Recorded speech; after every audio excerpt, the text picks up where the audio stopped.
Hello and welcome to Mutually Assured Conversation. I am here with Chris James, the author of All Outcomes Are Acceptable. This is a book that I just finished a few weeks ago and it's been sitting in my head.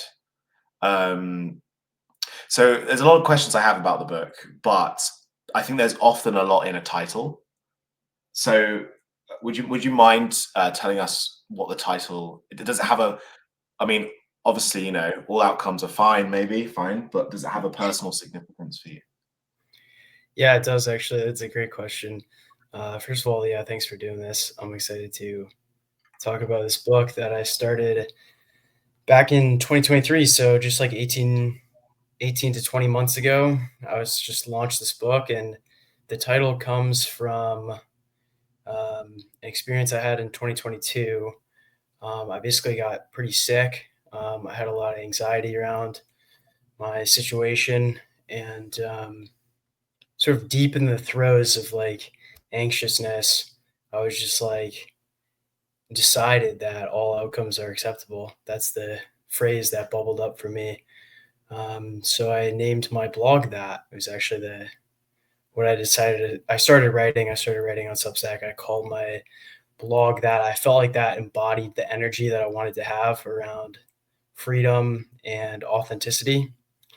And so that's what I ended up calling my book. Yeah, that's an interesting response to have to anxiety, which mirrors a lot of the spiritual solutions to that problem, which is kind of offhanding the anxiety about outcomes and decisions and all these sorts of things and what happens to some sort of spiritual entity. Um, so yeah, that's interesting. I don't know if you came up with that independently or whether it's connected to some sort of spirituality or something. Yeah, I don't know if I've ever heard that phrase before, other than when it sort of just surfaced in my consciousness during quite a painful time. Um, but I agree. I think it's sort of about surrender, and it's an anxiety relieving thought to have, just acceptance at the deepest level. Uh, Whatever happens is going to happen, and you just it's yeah, it means a lot. I think I heard you talk on a podcast about how you were going to a doctor about problems that ended up really being spiritual, and Hmm. I think about that a lot these days. How um, healthy kinds of spirituality can actually be a kind of inoculation against illness. Um, so curious to hear your thoughts on that. That's what I've been seeing is among my friend group that is mostly Christians and Catholics, the people who really embody the practices, uh, get a lot of health benefits out of them. So, is that your experience? Precisely. And I think in whatever culture we've ended up with, we've got a really weird problem. Like you said, people go to a body doctor for spiritual problems, but we also have this weird dichotomy, which might go back to like early Western philosophy, that separates the mind and the body. And I think that those two things are probably, basically all part of one system. We still haven't been able to, solve the hard problem and locate the single place, the homunculus where consciousness is. But it turns out, actually, if you're unhealthy physically, you are often unhealthy mentally, and vice versa, right? And we still haven't we don't know the reasoning for that really. We don't have any sort of rational way to look at that. And we've ended up with a situation where um, someone might go to a physical doctor and get prescribed something which will prolong but negate whatever physical symptoms they're feeling. And then they might go to, a psychiatrist or, what we call a mental doctor or something, um, to pontificate upon problems. And I think despite what we kind of want to tell ourselves, especially if you're even vaguely sort of a middle class Westerner, I don't know. I think the jury's still out on whether psychiatry is actually a net positive. I've actually, the interesting thing is, I'm sure it does do a lot of help, good for some people, because some people do say it does good, but I've never met someone who's not neurotic who keeps talking about therapy all the time. Yeah, I think you're right. I mean, the first thing I like want to talk about is like what do we mean when we say spiritual? And it's like it's Mm. sort of like the conception of self, and like spirituality really has to do with self transcendence. Um, so if you're in like a group and it feels spiritual, it's like it's sort of like a oneness with the group, with the world, with other people, with your pets. I don't know, but that experience of oneness um, has just tremendous healing benefits, and it's just very anxiety relieving in a lot of ways. And how does that how does that play into like psychiatry, or like yeah, like when you go to like a doctor or a psychiatrist, they're not going to say like um, pray. They're not going to like prescribe praying and like mantra and like join a spiritual community where like you guys get together and share food and like all these things. But um, I think that's like the number one thing I would prescribe to people, especially young people. I mean, tons of young people are struggling with their mental health. And I would say like find friends, find your tribe. That's like the biggest thing. So much good stuff is downstream of that, and a great place to do that is in a spiritual type setting. I mean, you got to be careful, of course, choosing the right healthy community, but um, if you have these sort of like shared profound experiences, whether it's praying or meditating or even just like volunteering or doing whatever it is you're going to do with these other people, like that that's going to uh, forge a sense of belonging, a sense of connectedness with the world. That is what I think we evolved in, and what we ultimately we I think it's a need.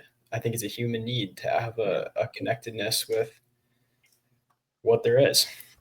So I, I think if you're even remotely cynical or like consumerist, if you're a consumer, right? It feels like if it seems like a really silly thing, it seems like you're giving into some sort of cult or something.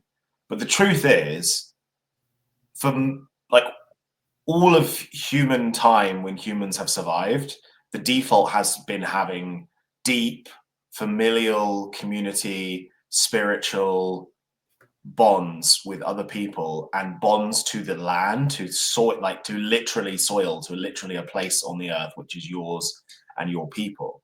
And in a very short space of time, that's become the exception. And you actually, to find something even approximating that, you really have to go out of your way. And yeah, I don't like to admit this, but I've only really in the last, I'd say, 2 or so years really started putting those pieces for myself back together, and or putting whatever ramble shamble thing I can assemble of approximating that together. And it's not been an easy thing to do, but it has been 100% one of the best things I've ever done. I want to hear more. Yeah, I think so. The varieties of that, I would say, are, like you said, finding your tribe, right? I've definitely had tribes throughout my life, but they've been transient. And, so, you have a tribe in certain parts of school, maybe, but, Yep. people go away to college and stuff and things drift apart that way.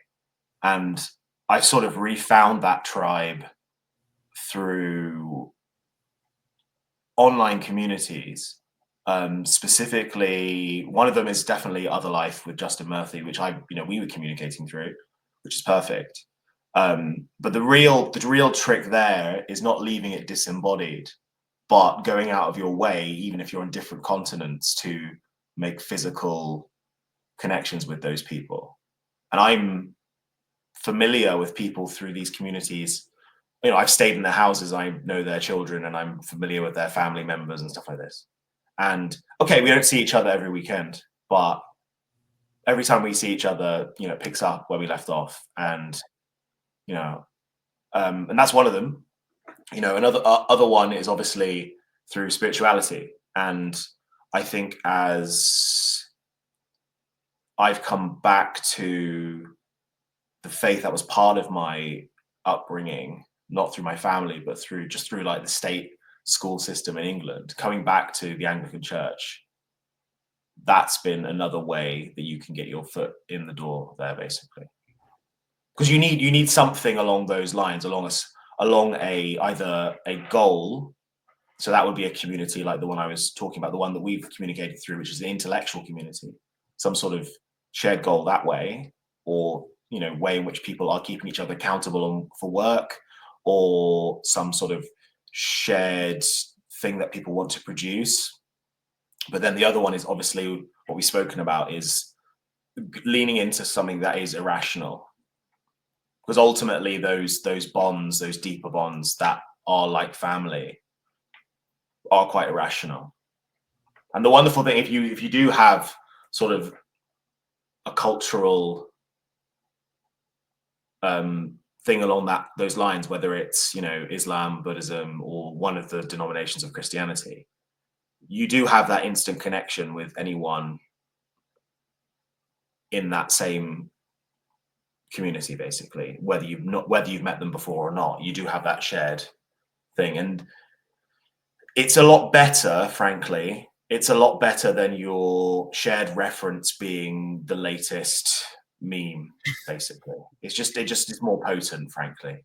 Oh, it's so potent. Or you know, what fast food restaurant you think makes the best burger, or what IPA you like, or whatever bullshit. Yeah, what struck me when I joined Christianity, basically, was when I started going to the events. That's the first thing people would ask me, or not the first thing, but once we started to sit down and talk, they would want to know, what's your history with Christianity? Are you a Christian? What's your denomination? And all that. And initially, I hesitated. I was like, I don't know, am I a Christian? I just decided, like, I am a Christian. So I started saying, yeah, I'm a Christian. And immediately there's a sense of comfort and ease and related, because they understand you have shared values. You've read the same book. You've done some of the same practices. You have a similar perspective on the world. And there's like an immediate baseline, like, sort of level of understanding, and people are comfortable, and you can build on the relationship from there. And then the other thing, I love what you brought up about the online community, is like, my parents could not, tell me this is how you build your online community. They had no idea, because they didn't grow up with the internet. And so that was never like presented to me as like a way to have community, like, post college. And so I just straight up got lucky, I guess, that, I met this guy Paul Millard. I met him in college, and he, like, just built this online community. And since I had met him in person, and I sort of grew up in the same area as him, I sort of trusted him, and like that he like was on the right track, I guess. And so I sort of leaned into, like, just sort of doing what he did and joining his online community. And then I think a few other people online inspired me to, like, share online and join the online community and buy the writing course, and hop on the Zoom calls. And so I stumbled into it, like, having an online community, and it really made a big difference in my life. Like, because you can see these people in person. Like, I've met tons of people from online, and once they're, like, embodied in your head, that takes it to the next level. And then you also got to build the in-person community. So when I started writing my book, I had like no in-person community. Basically, I only had the online community, and through writing and having that goal of writing the book and having it actually be good and people like to read it, I started sharing more online to get feedback. So I built up the online community. And then at the same time, somehow my in-person community grew substantially. I was able to develop both, and I'm continuing to develop both. But it's made all the difference in my life, to be honest. Yeah. I just two things off the back of what you said is that on the whole, just starting to like identify with something, is particularly something as usually thought of as big as like a faith or something. This is something I would recommend to people, anyone, basically any sensitive young man who's watching this, because you're probably like vaguely intellectual at least, and that likely means, I don't want to speak for you, Chris, so I'm definitely speaking for myself here. You're probably quite neurotic, and frankly, you need to stop thinking about things and just shit will get off the pot, basically. Just stop thinking about things and just do what feels right. That's what I would say. One thing that is interesting, but you said it, I don't want to speak for your age, I'll speak for my own age, but in a sense, we are kind of the first internet generation, and we are kind of lucky in a sense that we had a brief glimpse of what the world was, the last bit of what the world was like before the ubiquity of the internet. And that makes, I don't know about you again, I don't know about you. It makes that's my generation at least, is like we had that last glimpse, and it is kind of sad in one way, but it's also an opportunity. I think if these tools are used in the right way, they can liberate man, but they can also definitely not. And I suppose the distinction there is again what you mentioned. You really want to be aiming to find, like, it's strange. People are like, oh, I want an online presence, or I want to build a community online. They're like, okay, I need likes and followers and eyeballs and this sort of stuff, right? But where you'll actually find community and real connection is in high value connections. It's not from getting popular. Like, that's great if you want money and maybe fame, sure. But if you want actual communities and you want to be working with other people towards a shared goal, or to investigate some shared idea, you want a more small and intimate but high value community, is what I would suggest. I don't know if you've got anything to say off the back of that. Sorry. Yeah, absolutely, man. I mean, I was born in 1998, which is like the same time the internet went mainstream. So I really caught like the last glimpse of it. By the time I was, 14, 15, everyone had iPhones. And, but I do still remember we had a landline home phone, and, people would just come to my house and knock on my door and see if anybody was home like that. Yeah. It's just like totally foreign to the younger generation. So yeah, it was amazing. It was cool to be in person first, but times have changed. I think the transition period is rough. I think that I could probably advise young people really well on how you build an online community that like positively benefits your life, because really the internet it can make dumb people dumber and smart people smarter. It's all about how you use it. So basically shunned the internet for years, because I was like, this is stupid. Like, it's just all crap. Like, it's mainstream media content is dog shit. I can't really find my footing on Twitter. I feel like, you're talking to the void a lot of times, but nowadays it's like you want to get into these smaller groups, like, group chats, or like the circle groups, like get behind the paywall.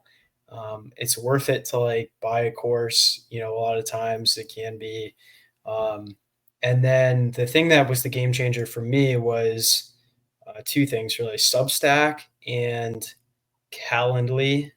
Like just dropping my Calendly link and like meeting people on Zoom. That's like really how I connect with people. Like, I can't make friends in like the comments section very easily at all, or DMs or whatever. That's like a whole different form of communication than something like Zoom. I've straight up made friends just by like seeing something someone wrote saying, "Hey, I like this. Do you want to chat on Zoom? Do you want to do a curiosity call?" And then I do that. and then it's fun. I enjoy it. And then we're like friends. Yeah. There's really no excuse to be like lonely when you have like Zoom and access to the internet. You just need to like know how to use it.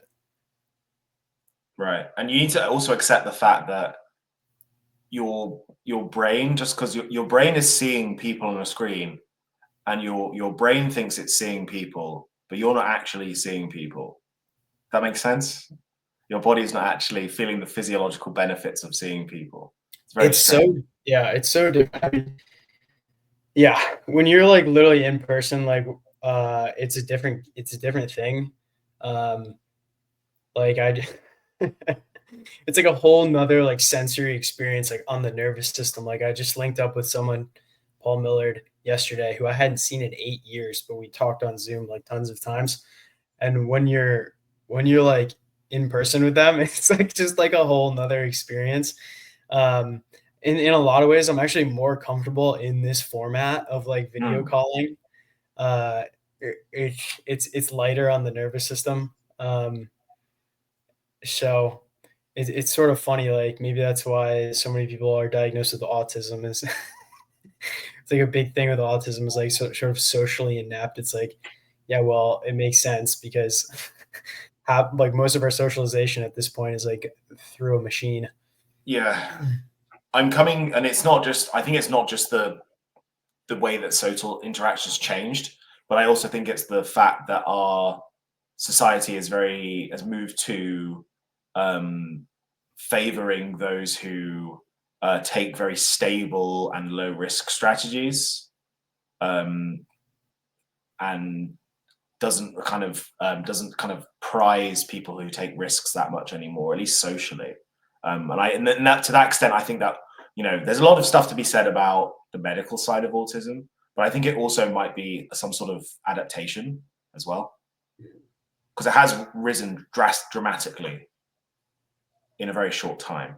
Um, yeah, I'm Twitter. keen to hear. I'm keen to hear about like how it's like an adaptation. Like you just think that like people are developing autistic traits because that's what society is rewarding for. Yeah, like an employer wants an employee who's not going to do anything radical or do anything, you know, risk taking. They want someone who's going to be doing something with an exact routine, is going to be upset if they can't do that exact routine, these sorts of things. And it doesn't, not just an employer, like those are the sorts of customers people want. Those are the sorts of, and actually, frankly, those are the sort of friends people want. Those are the sort of relationships people want. People, Hmm. people, people plan things months and months in advance. I've realized lots of people do this now, and it's very strange. Yeah. Like Oh, nobody ever goes. I don't know if you've ever done this. Have you ever gone to, like, I don't know, like the Greyhound stop and just seen where you can go and gone there? Ever done that before? no. It's fun. You should try it. It's Have you? interesting. Yeah, I've done it a few times. Just go to the train station or go to the coach station and just see where you can go and go there. In America, we don't have public transportation, so it's not going to happen. You've got Greyhounds. You've got Greyhounds.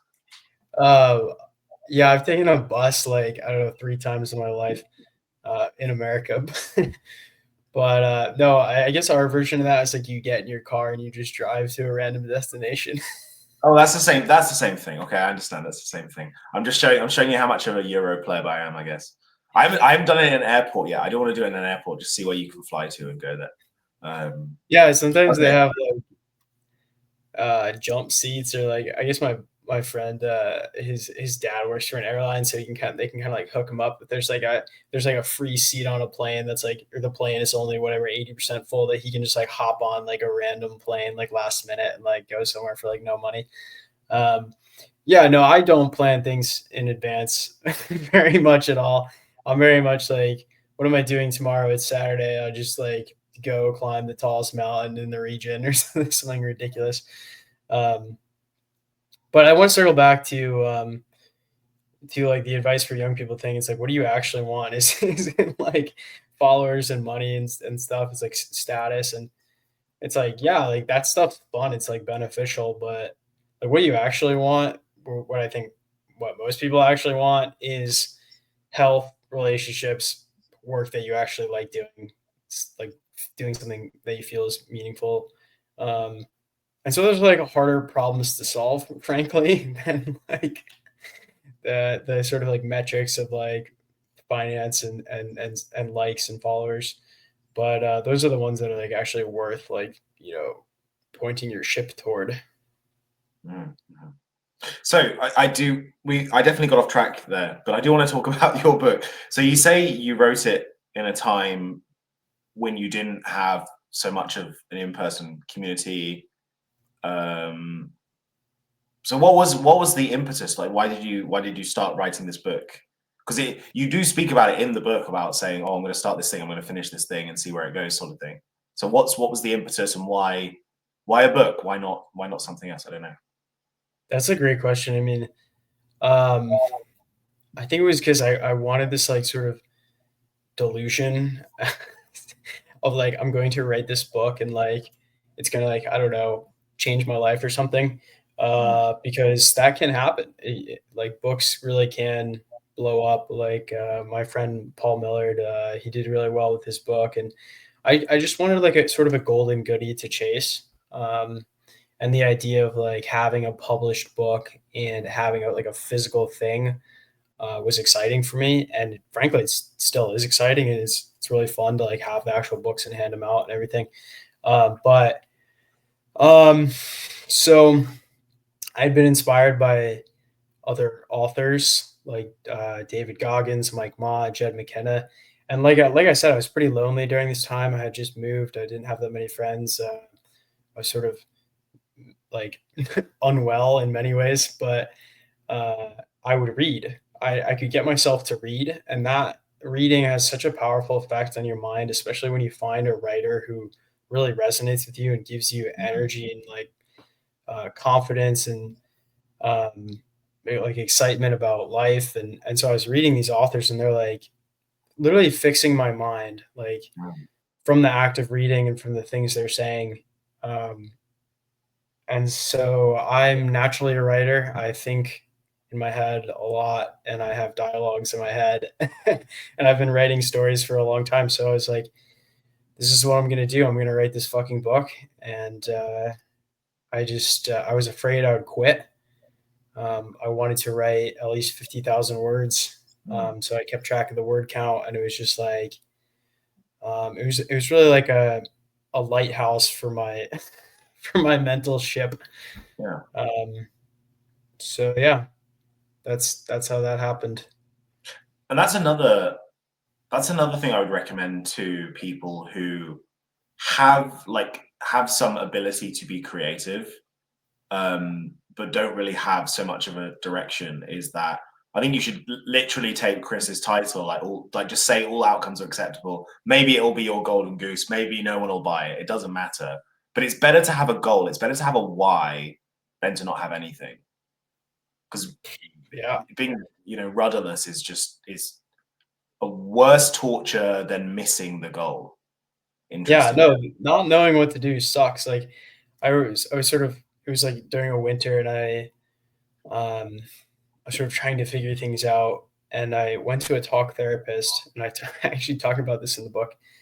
And I didn't write this part, but I said to this guy, I was like, what am I supposed to do? Like, I don't understand. Like, what am I supposed to be doing like with my life? Like, I just don't get it. Like, nobody's like telling me there's what to do. Like, I want to know what am I supposed to be doing? And he just had no answer at all, you Hmm. know? And so it was just sort of sad. Like, look, I could give myself a much better answer. It's like, create, you're good at these things. You can lean into that. You can create yourself, you can write, you can ask questions, you can try to figure out what's true. um, you can go on amazing adventures, so there's so many things like um, and so I sort of set out to answer that in my book, like figuring out what's true, what are the questions to ask. And one of the things I realized through that book was that what focuses the mind for me, and I think for other people too, is love, survival, and delusions of grandeur. Hmm. And the book was like my delusion of grandeur that Yeah. was able to focus my sort of energy towards something creative. Yeah. I think picking a goal and sticking to it is a really good idea, because this is just, I don't think it'll make you a better person, but it'll definitely make you a more interesting person. I mean, anyone who's tried to do what they call dating, you realize like maybe, I don't know, 49 and 50 people, they don't really do anything. Like their interests are traveling, whatever that means. Like maybe they'll have Fine dining. their personality will be liking gin or something, or I don't know, they like food or something, and that's a personality apparently. Like just to have something interesting about you. You can collect stamps, for fuck's sake. I You just know. know everything about stamps. It'll make you Yeah, an infinitely more interesting person than like 99.999% of people on the planet. But yeah. I do want to talk to the extent to which, how much of this is just like you. This is just actually just your autobiography. How much of this is actually just your autobiography? Because I know that you did some of the things that are in this book, but whether the emotions and expressions and descriptions are accurate, I don't know. And I'm also curious. I want to hear what you think about. Oh, I'm sorry. Can you repeat what you just said? It just lagged. Okay, I wanted to know how much of this book is autobiographical, like how much of it is literally things that you did and how you felt and your descriptions of those things, and how much, or is it more of a sort of parody of yourself or exaggeration of how you were feeling? And I'm also curious about the format, because I would say it's in like a short story format, but not really, and it's very much fragmented as well, like almost like a William S. Burroughs kind of, like you don't really know if this is the same guy that was talking before or not, or whatever. Like I'm kind of just curious about your writing style and whether we consider this like part of the Chris James lore or not really. um, yeah, it's up to the reader to decide how much of they think is how much of it actually happened. Um, I certainly blur the lines between fiction and nonfiction, and yeah, instead of putting my book into a genre, I put all the genres into my book, and that was Nice. just one Yes. thing for me to do. So that's what I did. Awesome. I'm curious though. So a big thing in your book, and it makes sense because that's where you're from, right? But I feel like it's kind of something that keeps the whole book kind of feels like a love-hate letter to America, because there's a real duality to it. Like there's a real love of parts of the country and its culture, but there's also like a caustic hate in there. I'm just kind of Yeah, wondering. absolutely, absolutely. I mean, frankly, I had a lot of anger in me, um, and I was sort of channeling that in a lot of ways, especially in the beginning of the book. Um, there's a lot that I wanted to say, sort of my grievances and my about my situation. I think it's really a reflection of myself and where I was at in terms of, like I said, when I started, I was pretty much had no online community, no in-person community, and just was sort of pissed off about what I was seeing and what I was experiencing. So I separated the book into two parts because like part one is like sort of more in that first phase of me starting the book and like um, making fun of like our society. And then part two is I start going out and having these experiences for the book and meeting people that I really like and doing fun things like I go out on a Wim Hof retreat, and then I go, into the wilderness for a survival course, and I go live with the Amish people. So I do all these fun things, and that was like a different energy, sort of um, me figuring out like a way to live in America and meet people that I actually like and create a life that I actually want to live. Right. So I suppose in a weird way, it's almost like the kind of modern internet-enabled, internet culture-enabled version of the hero's journey, where I guess the hero starts off, he doesn't start off in his hometown or whatever. He starts off as kind of a lonely, cynical. I would say I'm not going to call you incel, but I'm saying like incel adjacent kind of vibes, maybe. Absolutely. And he goes and maybe goes and works out a lot, builds some muscle, but he realizes that I guess the real hero's journey is the friends he met along the way, maybe. Yeah. Yeah, it checks out. I mean, it's not hard to like fall into these traps that society set up for us in terms of like being lonely, and the whole fucking dating thing is just a whole nother conversation. But yeah, I mean, the power of the internet in its best form is to like connect you with other interesting, like-minded people. Because in a city, in really any city, like it's hard to find good people when there's a lot of normies, and um, the internet gives you a broad access to all different kinds of people who have similar interests and they want to have certain conversations. So yeah, it's it's worth trying to take the good with the bad, I think, in terms of using the internet to meet people and try different things. Yeah, I think dating is weird. I think dating is something I realized a while ago is an incredibly modern invention, and I think it's Yeah. kind of a uniquely American invention. I remember my grandmother, obviously she's English, right? And she used to ask me if I was courting when I was a teenager, which sounds like super old fashioned, but the the way it went was kind of different. An American dating culture, which I think has proliferated the world and has gone into supernova thanks to dating apps, is a different thing. I think. Nobody I think even knows what it is. This is one of the problems. It's just like no, there's no cultural consensus on what the fuck young people are supposed to be doing to like partner. right. So yeah, I started writing about that. So after I finished my book, I started experimenting with different writing self assignments.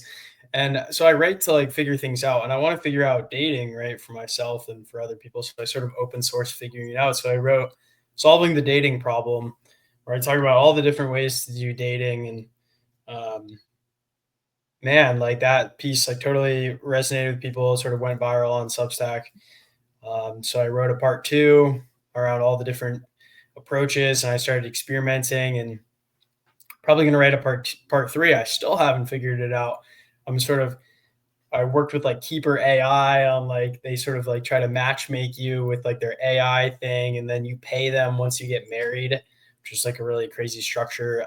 And then I leaned into the apps. I like tried all the different apps, and like I tried the premium version and this and that. And I started going on more dates, and it's such a weird thing. You get put in like this internet chat room, and then you have to like schedule a meetup point, and you just like show up, and like they don't know any of your friends, you don't know any of their friends, and you're just having coffee with a stranger from the internet. It's sort of a very strange thing. I mean, I sort of got good at it. You can like it's a skill, really. Like it's a skill that you can like learn, like what to say, how to meet up, and like what to talk about. And like parents don't really like teach you that, but you can learn. You can fall down the pickup artist rabbit hole for sure. Um, so I did all kinds of things with that, and I recently found an app called Upward, which is for Christians. It's like Christian dating. So that's actually been sort of a probably the best of like the worst. Like if you know what I mean. Like, I don't suggest using the apps, but if you are, it's like there's sort of certain ones that are better than others. So I actually find that if you identify as a Christian, like that it's a good sort of magnet to attract like people who I'm interested in talking to, because if you're identifying as a Christian, that's not like mainstream. So you're already sort of going against the herd, and you already have like these shared values. You're already like inoculated against like mental illness in a lot of ways. So that's sort of where I'm at in that process. Yeah, dating apps are crazy. It was kind of like it's like a jokey TikTok, and it was about speed running something in a date, either getting blocked or getting a date or something. It was a joke about that.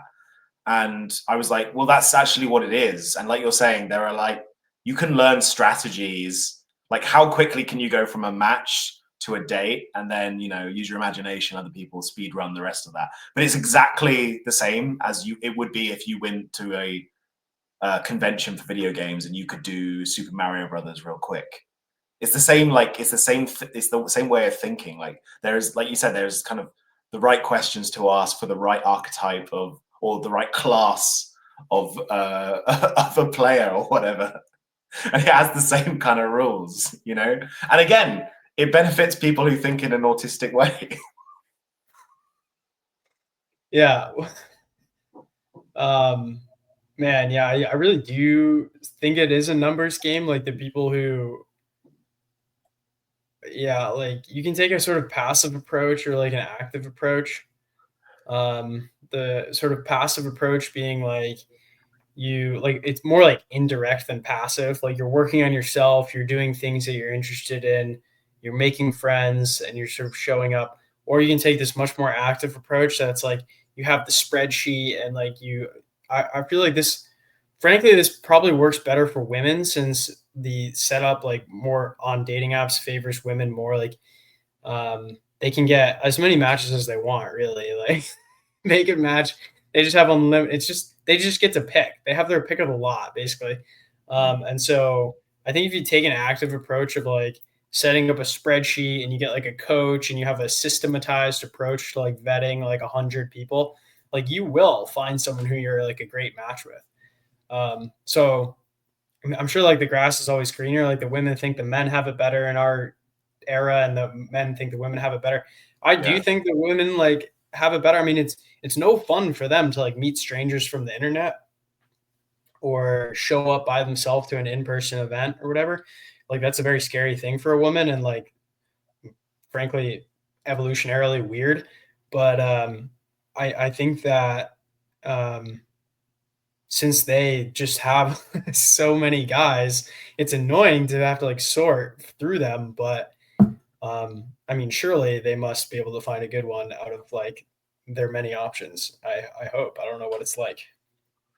Yeah, I mean, I don't think it's I don't think it's controversial to say it's a numbers game for if you're a man. Basically, it is a numbers game if you're a man, and it's all about probabilities basically, and trying to um, wrestle with the wonderful succubus that is the collective female mind. But also, one thing that's very interesting is you were talking about there's like strategies and spreadsheets, blah blah blah blah blah blah blah blah. And and this is ultimately a philosophical question more than anything. It comes back to ethics, whether things are, instrumental and consequential. They're based on the measurement of things, whether there is something that we can't quite grasp when it comes to, numbers and phenomenological experience about ethics that makes something right or wrong.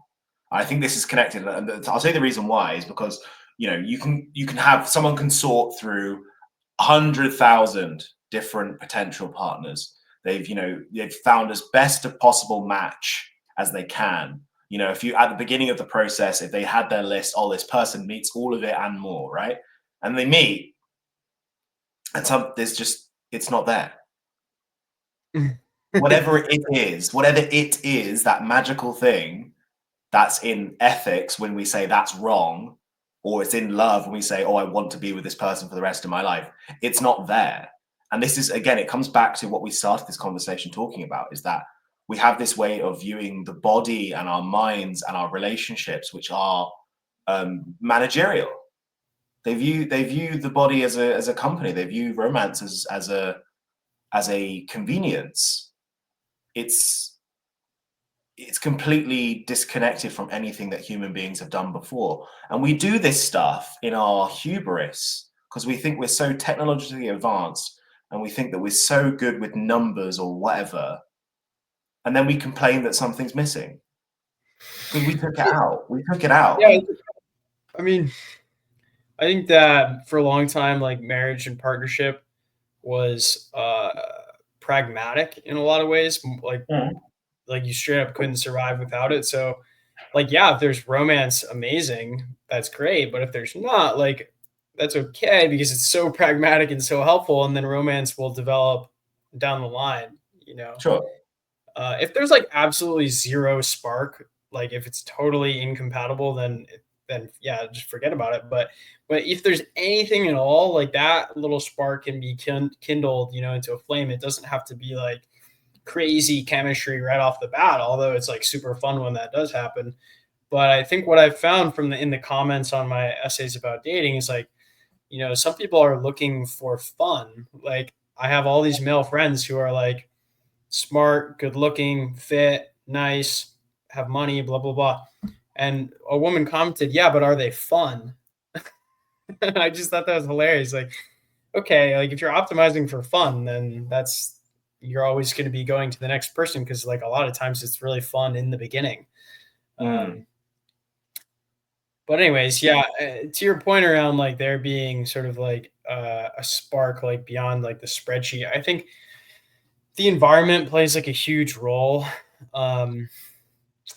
Like for example, when I was writing the book, I did this wilderness thing, and like when you're out in the wilderness, like surviving together, like it's a very intimate experience. Like you're helping each other, and like you're going through these shared adversity, and you're co-creating things, and that just like lights up your your brain, your whole system is like, wow, like this person is amazing, you know. But when you just go to like a coffee shop or like you watch a movie together, I don't know, it's not not exactly the same experience. So I think that, you know, having these shared experiences where the environment is ripe for romance, that helps a lot. So I think that's lacking in our culture. I think that one thing I might do is try to address that with some more in-person experiences. Yeah, they used to call that stuff character building, but I suppose what we have now, if you go to a coffee shop to meet someone or like a prospective romantic partner, it's just it has the whiff of a sort of the business meeting about it as opposed to anything sort of playful or fun. Yeah, there's like that's the sort of default, I think, is like you go to the coffee shop and you can kind of fall into this like very businessy like sort of interview process. It's a job interview. It's a job interview. Oh man. So yeah, I mean, I think that I've recently I was looking into going to Buenos Aires because the sort of sad thing, like as much as I really do love America, um, the sort of dating culture is not great. There's sort of it's not super welcoming. There's not like a whole lot of respect for men as I've seen in other countries. In South America, it tends to be the women are more welcoming. There's more there's more respect for men in a lot of ways. And so I did travel dating, and I write about this on my blog. It's called All Outcomes Are Acceptable on Substack, and I write about my dating experiences and how when I travel to these other countries, I go on more dates in a month than like multiple years in America. So I I've been to Colombia, I've been to Peru, and I want to go to Argentina. And there's a lot of reasons there, but I found this trip running to Argentina that's actually it's through a remote year. It's a singles trip. And so you go to Argentina, Buenos Aires for a month, and you're with all other people in your demographic, and they're all single. So not only can you meet people, you know, in Argentina, but you can meet other people on the trip, and maybe you can travel more after the trip. So I thought that was just a really cool way to approach meeting people and dating. Literally a singles trip that's like a month long. So I'm excited to see how that goes. I didn't sign up. The reason I didn't sign up is because I'm based in New England and I have my in-person community there. I'm committed to that. If I was to meet someone in Argentina or on the trip, like the idea would be either that we then continue to do digital nomad stuff, and that's how we'd get to see each other. I don't know. So I haven't done it yet. They're running the experiment. I'll sort of follow up with them, and maybe I'll do it in the future. Yeah, I actually have a friend from England who, let's just say he isn't storming the trenches with the women back home, sort of thing. But he spent a lot of time in South America over the last years, and I think he did something very similar to what you're talking about, if not the thing you're talking about. And he ended up having like a girlfriend in every country. So yeah, Dude, it it's sounds just like a an different, alternative. different world, man. It's a different world. Like I, I can't even explain it, man. Like you go on the apps and it just works so well, and you can. Actually I had to develop a spreadsheet because I was dating so many women at the same time. It was hard for me to keep track of like who I did what where with who. So I had a list of names of all the people I dated and sort of like I also wanted to sort of have an idea of like what's the best sort of like cadence to go through like and so I figured out sort of a good process that I can like share with other people like around like good initial messages and then a good sort of what I learned basically is that don't go out to dinner on the first date, right? Do a coffee, do a drink, maybe like a light dessert. Um, and yeah, I could talk about this for a long time, but I can basically now advise young people on how to approach this, and I can advise myself.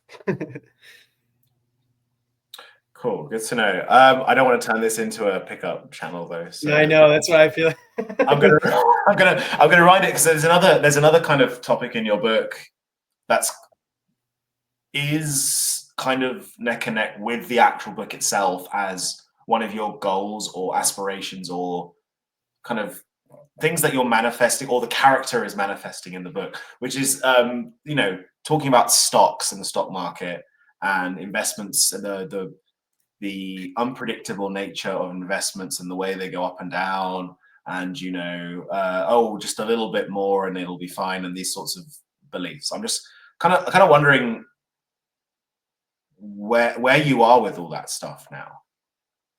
Yeah, that's actually a really good question. Yeah, Because it is, especially in part one of the book, it's a massive obsession of yeah, whoever's talking, right? It's in yeah. everything. Like there could be a completely unrelated thing this person's doing, has nothing to do with Tesla stock, but that's every other sentence is about Tesla stock for some reason. um, yeah. I mean, it was sort of like one of the best stories I think from my life thus far was the sort of prelude to the book. The first chapter is sort of this wild ride that I had with um, getting interested in tech and investing in a young age and getting sort of obsessed with it as a way to get financial freedom. And but also it was a way for me to focus my mind and I just really enjoyed it. And I would check my stocks every day as a teenager and I would watch all these YouTube videos. And it became somewhat of an addiction, I think, because I sort of neglected other parts of my life. I was so laser focused on dollar maxing. Um, and ultimately, I guess it worked out because I was then able to use some of the capital that I got to like invest in other parts of my life, like my health and my relationships, and figuring out my work. Like, it gave me financial freedom to experiment. Um, so, sort of oddly, I think that was like part of my plan. Like when I was sort of younger, I sort of knew that I was going to face a lot of difficulties in life, and I had some health stuff to get through, and I wasn't really sure how that was going to go. So I figured I may as well try to get as rich as possible as soon as possible.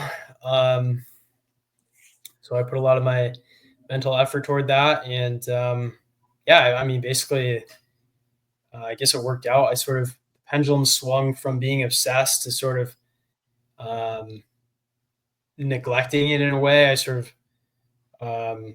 just like borrowed a ton of money for no reason, and then was not really paying attention to the interest rates, and then my debt got out of control, and then there's sort of a quick stock crash, and it looked like things I really could have gone bankrupt basically, but it didn't happen. I sort of now I'm in like I'd say a healthier place with my tech investing. I'm sort of I have no debt basically, and I have like a sort of a healthy capital allocation rather rather than just like all in balls to the walls, which is quite the thrill. Like it's very thrilling to go all in on like a big investment that's volatile and you're borrowing money and you're investing. It's sort of regulates your nervous system in an unhealthy way. It's like sort of like gambling. Like Yeah. I was going to say, it's also fun to take out so 100 grand and yeah. go to the casino, right? What's that? I was going to say, it's also fun to take out 100 grand and go to the casino and put it all on black, right? Yeah. Yeah, exactly. So yeah, I found the middle way, I think, with tech investing, and um, I I still believe in investing in technology. I think that technology is like what creates wealth, really. Um, you could argue that there's some other things, but it's like by far technology is the thing that has created the abundance that we live in, and it's No, going to keep going. 100%. It's true since agriculture. Like, you're 100% right. Yeah, so it's going to keep going. I think that I would like everyone to own a small share of the technology that's creating our wealth. Like, I don't want to rely on the government to be sort of taxing tech corporations and then distributing the money to the people in the form of handouts or universal income or whatever. I would rather have people own little bits of the corporations, like they basically own the rights to the profits of the robots. And so the way that you do that is you buy shares in public companies that have a high pace of innovation, strong leadership, um, integrity. So that's what I do basically. I'm very transparent about it. Right now I own Tesla and Amazon, and I'm looking at a couple other investments like Crowd Health. Um, and that's it. Yeah.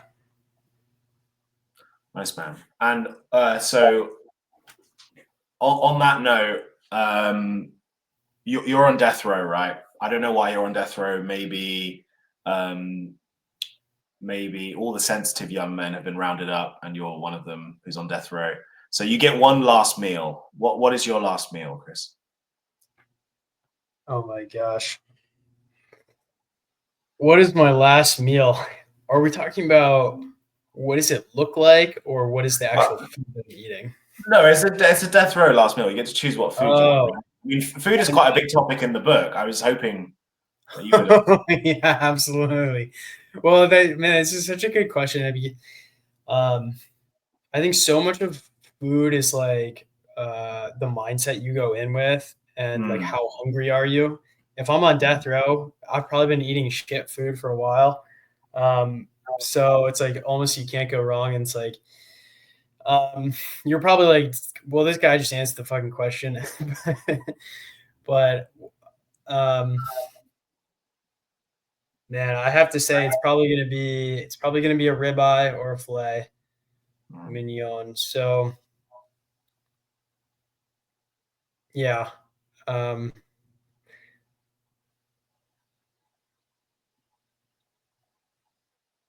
I'm eating meat for sure.